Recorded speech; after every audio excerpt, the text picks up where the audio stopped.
Welcome to Miss Kali Vlog. Samahan niyo po akong pakinggan ang part 3 ng ating story. Kahit mag-aalas 2 na ng madaling araw, sinikap pa rin ni Badong na baybayin ang may kalayo ang bayan gamit ang kanyang lumang tricycle. Naroon kasi at nag-aantay sa kanya si Laura, ang mistisang babae na nakilala niya noong nakaraang araw. Hindi alam ni Badong kung bakit gustong makipagkita ulit sa kanya ni Laura, gayong may asawa na to.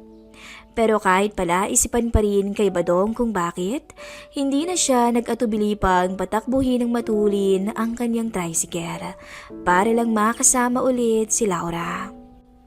Iniisip na lamang ng binata na baka may problema lang ang ginang o baka nag-away sila ng kanyang asawa. Samantala, habang nakaupo si Laura sa waiting area sa labas ng 7-Eleven, hindi maiwasang mapasulyap sa kanya ang mga tricycle driver. Sa puti at kinis ba naman ang hita ni Laura sa suot niyang maiksing shorts ay talagang lalanggamin siya ng tingin ng mga to. Napansin ni Laura ang mga pagsulyap na yon ng mga driver, ngunit hinayaan na lamang niya dahil malalim pa rin ang kanyang iniisip ng mga oras na yon. Nasa isipan pa rin kasi niya ang mga nangyari ng gabing yon. Ang gabi kung saan nagawa siyang ipahiram sa ibang lalaki ng kanyang sariling asawa. Kahit pilit inaalis sa isipan ay ramdam pa rin talaga ni Laura ang mga haplos at halik ng dalawang matanda sa kanyang katawan. Mahigit 30 minutos ang nakalipas. Tulala at nasa kawalan pa rin ang pag-iisip ni Laura nang may biglang lumapit sa kanyang harapan. Isang morenong binata. Kahit luma at medyo marumi ang kasuotan, ay litaw pa rin ang angking kagwapuhan nito. "Ma'am, kumusta ka?" Pangungumusta sa kanya ni Badong habang nakangiti ito. Bumalik sa realidad si Laura at matipid ng ngitian din si Badong. "Akala ko hindi ka na darating, Badong. Eto, medyo inaantok na nga eh. Pasensya ka na pala ha. Naistorbo ko pa yung pamamasada mo." Tanong ng babae. Pansin ni Badong na malungkot ang aura ni Laura ngayon. Kahit pilit itong tinatago, ay napapansin ng binata na may problema ang babae. Ngunit hindi na inusisa pa ni Badong ang problema ng ginang. Minabuti na lang ng binata na wag na yung pag-usapan pa. "Kahit may istorbo niyo ako, ma'am, okay lang. Malaki yung pasasalamat ko sa inyo eh. Dahil sa perang binigay niyo nung nakaraan, naibili ko ng lechong manok yung tito ko." Saad ni Badong kay Laura na nakaupo pa rin sa kanyang harapan. Medyo umaliwalas naman ang mukha ni Laura sa sinabing iyon ng binatang tricycle driver. Mabilis na palitan ang mood ng ginang.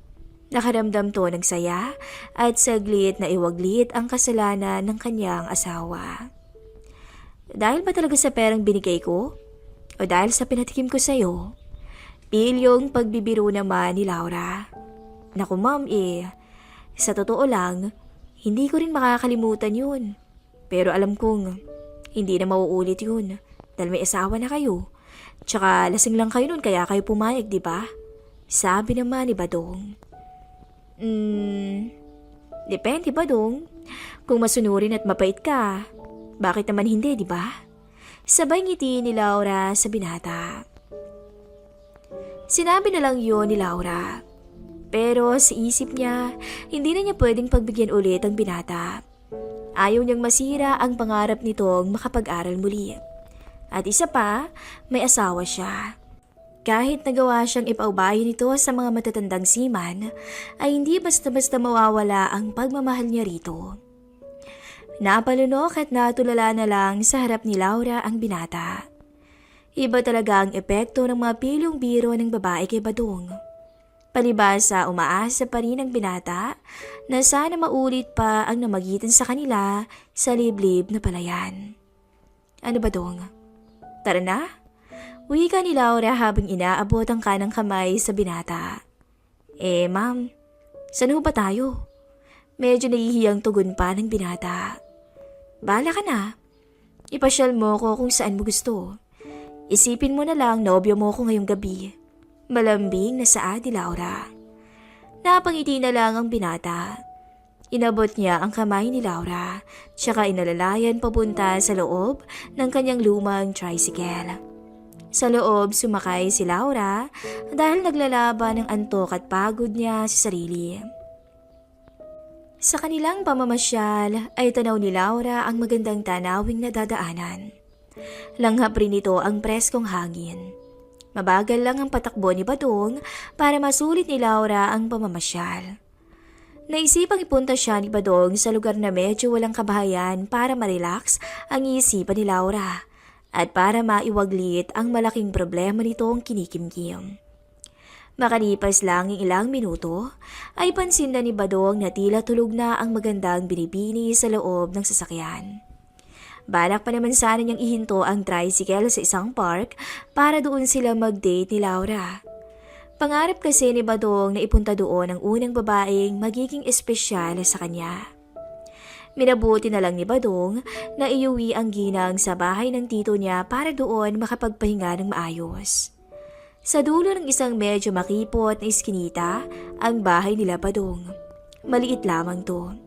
Isang kwarto lang ang laki nito. Medyo maalinsangan din dahil kulob to ng ibang mga kabayan. Saktong mag-aalas 3 ng madaling araw nang maiuwi ni Badong si Laura. Hindi na namalayan ni Laura ang pagbuhat sa kanya ng binata patungo sa loob ng barong-barong na bahay nila. Dahil sa nainom na alak ni Laura ay tila napalalim ang pagkakatulog nito. Wala siyang kamali-malay na nakahiga na pala siya sa higaan ng binata. Walang kama sila Badong. Manipis at medyo sirang foam lang ang inihigaan nito simula noon. Hoy, Badong! Sino inuwi mong babae? Medyo pabulong na tanong ng Tito Ruel niya habang nakahawi sa manipis sa telang nagsisilbing pader ng kanilang silid. Takang-taka to habang pinagmamasdan ng itsura ng magandang babae na nakahilata sa higaan ng kanyang pamangkin. Hindi maiwasan ng matanda na mapasulyap sa maputing hita ni Laura. Napalunok na lang ang matanda nang wala sa oras. Sa edad na 56, malakas pa rin ang Tito Ruel ni Badong. Nagtatrabaho ito bilang janitor sa isang private hospital sa hindi kalayuan.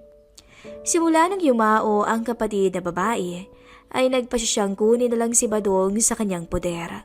Total matandang binata naman to at hindi na nakapag-asawa dahil lagi itong minamalas sa pag-ibig noong kabataan. Simula noon, tinuon na lang ni Ruel ang oras niya sa pagpapalaki kay Badong. Pero kahit anong sikap niya na pag-aralin ng binata, ay hindi pa rin sapat ang kanyang kinikita. Kaibigan ko lang po, Chong. Laura pong pangalan niya. Tsaka yung nagbigay sa akin ng tip kaya tayo nakapag-ulam ng lechong manok nung nakaraan. Masayang pagpapakilala ni Badong sa babae. Naikwento kasi ni Badong sa Tito Ruel niya ang tungkol sa mistisang pasahero niya nung nakaraan na nagbigay ng malaking tip sa kanya. Ganoon pa man, hindi naman naniwala si Ruel kay Badong na kaibigan niya lang ang tulong na binibini. Kaya muli niyang inusisa ang binata. Pero Badong, hindi ka ba alanganin dyan? Tingnan mo may singsing. Tsak may asawa na yan, iho. Napuna kasi ng matanda ang wedding ring na suot ni Laura. Natakot to. Baka pag nalaman to ng asawa ay malagay sa alanganin ng kanyang pamangkin. Hindi po, Chong. Magkaibigan lang po talaga kami. Tanging naisagot ni Badong. Ganoon pa man, hindi pa rin makapaniwala si Ruel na maiuuwi ni Badong ang napakagandang babae at mukhang mayaman dahil sa kinis ng kutis nito. O sige iyo, malaki ka na. Sana tamang maging mga desisyon mo sa buhay. Mabait na tura ng matanda. Sabay hinawi pabalik ang manipis sa telang humaharang sa kwarto nilang dalawa ni Badong. Sa pagbatay ng ilaw ay tumabi si Badong kay Laura na mahimbing pa rin natutulog. Hindi nagdalawang isip na yumakap si Badong sa babaeng may asawa na. Kahit ramdam niya ang katawan ng babae sa kanyang pagkatao at kaluluwa, ay hinayaan na lang niya na matulog ito ng matiwasay. Sa isip-isip ni Badong ay may ibang pagkakataon pa naman kung suswertihin siya. Ganoon pa man, pumailalim pa rin ang haplos ni Badong sa ilalim ng t-shirt ni Laura. 9:00 ng umaga nang magising ang babae. Agad umikot ang mga mata niya sa paligid. Medyo madilim. Walang bintana at puno ng mga nakasabit na tela sa paligid. Nagtaka siya. At sa kanyang paglingon sa gilid ay naroon si Badong at nakayakap sa kanya. Napangiti si Laura nang mapansin ang kanang braso ni Badong na nakayakap pa ilalim sa kanyang t-shirt. Naintindahan naman yun ng babae. Kahit papaano lalaki pa rin si Badong. Hindi niya to masisisi kung makaramdam to ng pagkauhaw, lalo at nakatabi ito sa kanya. Unti-unting kumalas si Laura mula sa pagkakayakap ni Badong sa kanya. Tumayo siya at nag-inad sandali ng sarili. Bagyang hinawi ni Laura ang tela sa kabilang kwarto, ngunit wala na siyang nakitang tao roon. Maaga kasing pumasok sa trabaho ang Tito Ruel ni Badong. 6:00 pa lang ay nasa hospital na to. Kailangan kasi siya doon bilang janitor. Maaliwalas ang gising ni Laura. Tila ba nakalimutan niya pansamantala ang masalimuot na nangyari sa kanya. Muli niyang nilingon ang tulog na binata. Dito napansin niyang maiki ang kagapuhan nito. Hindi rin maiwasang maglakbay pababa ang tingin niya. Medyo nakabukas ang zipper ng pantalon nitong kupas. Dahan-dahan siyang umupo sa tabi ng tulog na binata. Pero imbis na isara ang zipper nito, ay bilang binuksan pa niya to. Napangiti na lang si Laura sa kanyang nasilayan. Kung wala lang ako asawa, baka jumakpat ka na ngayon. Bulong ni Laura sa tulog na binata. Patayo na sana si Laura nang bigla siyang hatakan ni Badong pabalik sa higaan. Dahil doon, napayakap si Laura sa ibabaw ng binata. Narinig ko yung sinabi mo, ma'am. Saad ni Badong. Hindi alam ng ginang na kanina pa pala gising si Badong. Palihim lang siya nitong pinagmamasdan. Napatulala si Laura sa mukha ng binata. Nagkatinginan sila ng ilang sandali na para bang sabik sila sa isa't isa. Namalayan na lamang ni Laura ang halik ni Badong na dumapo sa kanyang labi.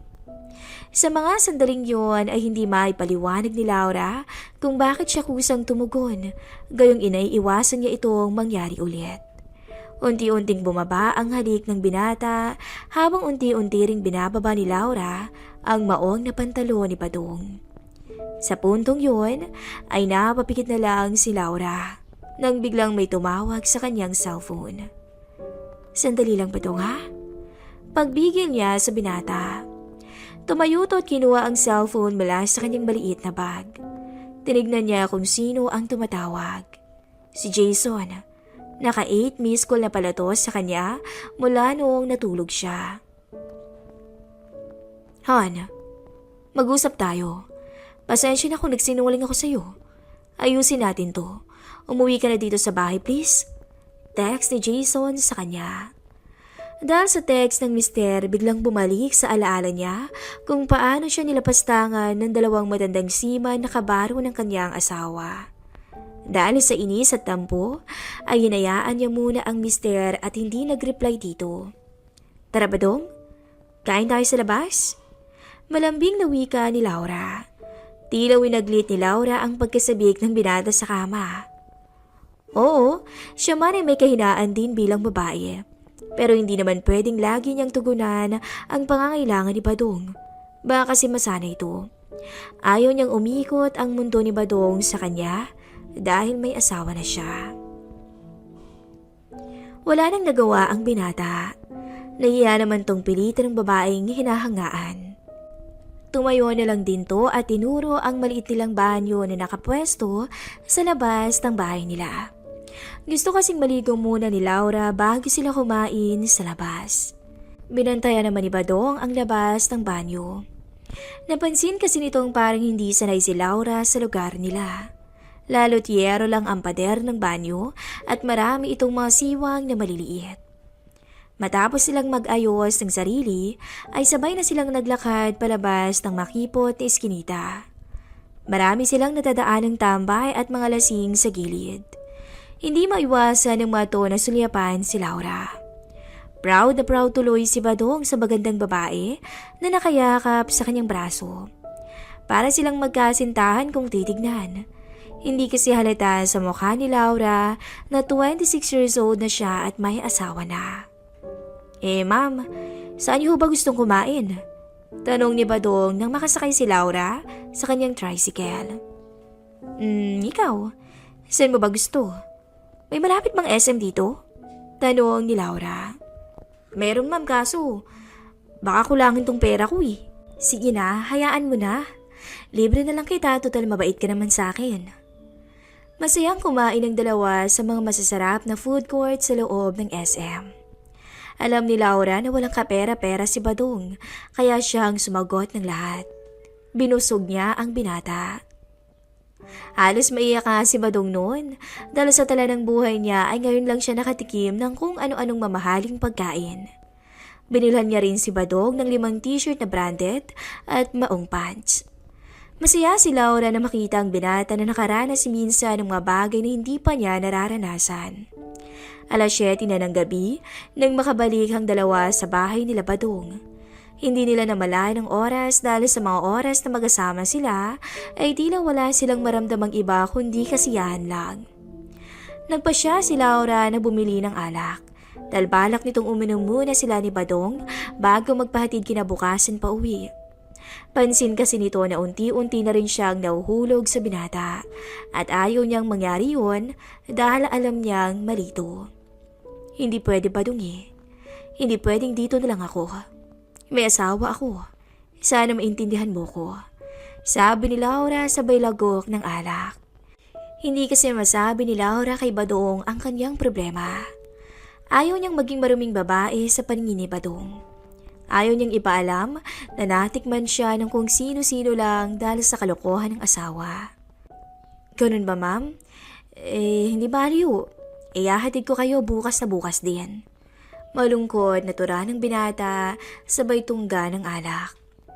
Nasa kalagitnaan ng inuman at kwentuhan ng dalawa nang dumating ang janitor na tito ni Badong. Gulat na gulat to sa nabungaran. Nakaduster lang kasi napantulog si Laura habang nasa tabi ni Badong. Magandang gabi tito. Si Laura nga pala. Laura? Si tito kong panot Pogi. Natawa si Laura sa biro ni Badong. Medyo may katotohanan kasi to. Nang makita ni Laura ang matanda, ay medyo ubos na rin talaga ang buhok nito sa tuktok. Manong, tagay ho. Nginitaan ni Laura ang matanda. Napakaganda ni Laura sa mata ng janitor. Bigla tuloy siyang natakam sa babae. Sa pagod bilang janitor, hindi na tumanggi pa si Roel. Nakisalo to sa inuman ng dalawa kahit na hindi pa to kumakain. Nakipagkilala ang matanda kay Laura. Dito nalaman ni Laura ang masalimuot na buhay pag-ibig ng matanda. Sabi nga ng matanda kay Laura na sana hindi magaya sa kanya si Badong na hindi nakapag-asawa. Mahirap daw ang walang makasalo man lamang sa kama, lalo na sa panahong sabik at malamig ang panahon. Kuwala din ng matanda. Marami tong naikuwento kay Laura tungkol kay Badong. Pero dahil sa matagal nang walang tikim sa kama, ay hindi nito mapigilan na mapasulyap sa katawan ni Laura. Tumagal ang inuman. Inaabot sila ng 9:00 ng gabi. Dahil sa katandaan ay una pang bumagsak sa inuman ang matandang janitor. Nang maramdamang lasing na, ay natulog na ito agad sa kanyang higaan. Samantala, inayos na ni Badong ang higaan nila ni Laura. Alam niyang may asawa na si Laura pero dahil maliit lang ang bahay, ay kailangan nilang magtabing dalawang matulog. Badong, patayin mo yung ilaw ha? Malambing na utos ni Laura. Pinatay ni Badong ang ilaw. Pagkaiga nila ay yumakap si Laura sa binata. Mag-ayakap silang natulog ng binata. Kahit sabik si Badong ay pinigil itong gumawa ng kapilyahan kay Laura. Mag-aalauna ng madaling araw. Namalayan na lang ni Laura na nakaangat na ang suot niyang duster. Madilim ang paligid at nahihilo pa siya dahil naparami sila ng nainom ni Badong. Badong, di ba nag-usap na tayo tungkol dito? Pabulong ni Laura habang unti-unti siyang nadadala sa sitwasyon. Dahil sa epekto ng alak ay hindi na siya pumalag nang dumapo ang isang halik sa kanyang leeg pa ibaba. Napakagatlabi na lang siya at sa puntong yun ay kusang binukas ni Laura ang mga binti para muling isuko ang lahat sa isang tricycle driver. Dahil sa kalasingan at nakapatayang ilaw, hindi na aninag ni Laura ang lalaking pumwesto sa pagitan ng kanyang mga binti. Wala siyang kaalam-alam na hindi pala si Badong yun. Tuwang-tuwa ang matandang janitor. Halos maluhato dahil sa mahabang panahon, sa wakas ay nakatikim din siya ng tunay na biyaya. Malambing na yumakap si Laura sa likuran ng matanda. Parang mababaliw din si Laura sa labis na tinatamasa dahil ang akala niya ay si Badong yun na muling nagpasaya sa kanyang malungkot na gabi. 7:00 ng umaga nang sabay magising si Laura at Badong. Nagluto ng noodles ang janitor ni si Ruel para sa dalawa bago to pumasok ng trabaho. Maganda ang mood ng matandang janitor habang nagwawalis sa ospital dahil nakaisa to sa magandang binibini na hinahangaan ni Badong. Walang kaalam-alam si Laura at Badong sa kalokohang ginawa ng matanda. Nakaramdam din naman ng konsensya ang matanda dahil alam niyang may gusto si Badong sa babae. Pero wala siyang nagawa. Lalaki lang siya at meron ding pangangailangan. Napasaya ba kita kagabi, Badong? Malambing na saan ni Laura habang nagbibihis. Ilang minuto na lang kasi ay ihahatid na siya ni Badong sa mister niya. Tumangulang si Badong. Kahit ayaw pa nito na ihatid ang mistisang babae, ay wala siyang magawa. Kailangan niyang irespeto ang desisyon ni Laura dahil sa loob-loob niya ay mahal na niya to. Ganon din si Laura. Unti-unti na siyang napapamahal sa binata. Inaamin niya sa sarili na iba ang pakiramdam niya pagkasama si Badong. Masaya siya at komportable. Habang isinusuot ni Badong ang bagong pantalon na binili para sa kanya ni Laura, biglang nahulog ang medyo sirang pitaka nito. Sa pagkakahulog nito ay bumuklat to sa harapan ni Laura. Pinulot ito ni Laura at nagulat siya nang makita ang lumang larawan. Isang magandang babae, nakatabi ang mister niya. Hindi siya pwedeng magkamali. Asawa niya ang nasa litrato na medyo bata pang itsura. Teka, Badong? Nanay mo ba to? Oo, ma'am. Bakit po? Wala naman. Ang ganda niya pala. Itong lalaking katabi niya. Tatay mo? Medyo kinabahan si Laura sa tanong niya yun. Oo, siya yung naikwento ko sa'yo dati. Imbis na gumaan ang pakiramdam ay mukhang nadagdagan pa ang ginikimkim na problema ni Laura. Hindi siya makapaniwala na ang tricycle driver na napalapit na sa kanya ng sobra at minsang nagpakasasa na rin sa kanya ay anak pala ng kanyang mister. Hindi alam ni Laura ang isipin ng oras na yon. Gulong-gulo siya sa natuklasan. Samantala, habang nakahiga ay walang sawa at paulit-ulit pa rin na pinapanood ni Jason ang video ng misis na walang sawang pinagpiestahan ng dalawang kaibigang seaman.